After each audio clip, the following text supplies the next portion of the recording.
We are standing in the Israel Museum, in the Simon and Lily Safra Fine Arts Wing, before a sculpture of a Baga woman. Before interpretation, before theory, let us begin with what is physically present.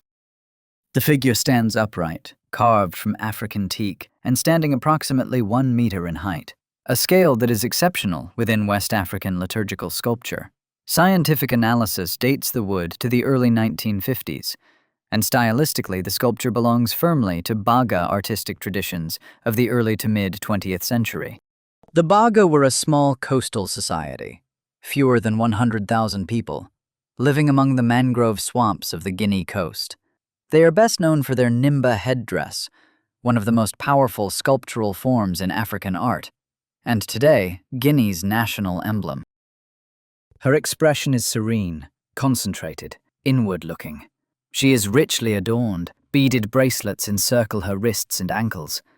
She wears sandals and an elaborate apron functioning as a ceremonial loincloth.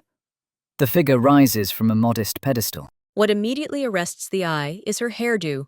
A finely carved net crowns her head, within which 3 interlinked fish are embedded, an image at once precise and symbolic. The fish in the net speak directly to abundance, fertility, and sustenance. Fishing was one of the domains overseen by women's associations along the Guinea coast. These motifs are not decorative at the Baga society, in which the well-being of the community, economic, spiritual, and social, was entrusted to women's institutions. They are statements of responsibility. Her body bears additional signs of initiation and status. Stylized scarification marks, symbolizing rice, central to the Baga credo, "We Baga rice and salt," appear on her cheeks, a practice maintained until the 1960s. The markings on her breasts and abdomen are symbolic rather than literal. In one hand, she holds a calabash, associated with medicine and ritual knowledge. In the other, she clasps the tail of a fish. Her breasts are full and heavy, suggesting pregnancy or generative power, yet the body itself remains slender, almost ascetic. The neck is encircled by multiple carved fat rings, an idealized symbol throughout the Guinea coast of beauty, cultivation, and composure. It is important to clarify that, contrary to colonial fantasy, women along the Guinea coast were traditionally clothed from the hips downward, and their hair was always covered with elaborate textile headrests. Any partial nudity suggested here is ceremonial, symbolic, and strictly regulated, never erotic. We are fortunate to have a rare photograph from 1904 depicting a young initiate accompanied by a Nimba dancer, wearing attire that closely corresponds to what we see carved here. None of those garments survived. They were ephemeral by design, worn only by fully initiated members during nocturnal ceremonies held within the sacred forest, spaces rigorously restricted to outsiders.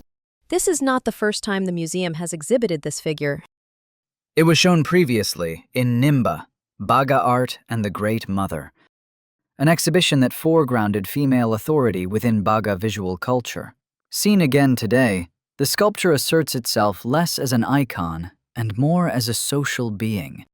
This sculpture was carved by the Baga master Barnaby Fote Kamara, active in the second quarter of the 20th century. His work was particularly sought after by women's associations. Indeed, his distinctive figurative language, measured, idealized, and deeply attentive to age and status, made his sculptures markers of institutional prestige. To commission such a work was not a personal act. It was a declaration of an association's standing within the community. A smaller, personal divination figure, attributed to Kamara, is today in the St. Louis Art Museum. This sculpture operates on an entirely different register, socially as much as physically. Kamara's mastery becomes evident when his figures are placed alongside photographs of Baga women holding the same offices decades later. The resemblance is not mimetic. These sculptures are not portraits. They are archetypes, formal distillations of age, authority, and responsibility. What persists across time is not the individual, but the role. This figure is the largest within a group of 5 monumental sculptures, all safeguarded by their community for more than 60 years. 2 depict mature women, one holding her heavy breasts in a gesture of restraint and control. Another represents a chapter head, The remaining two depict younger, initiated women, one holding a sacramental bowl, the other presenting a sculptural image of an association's head. In a society without written scripture, these figures functioned as visual condensations of law, memory, and ethics. They were the pictorial equivalent of a sacred text, encoding history, moral conduct, and communal responsibility. For this reason, they were not activated through everyday ritual, nor used as intermediaries with spirits. They were reference objects, consulted, safeguarded, and venerated by each chapter of the Women's Association. And as such, this figure gives voice to a Baga cultural world.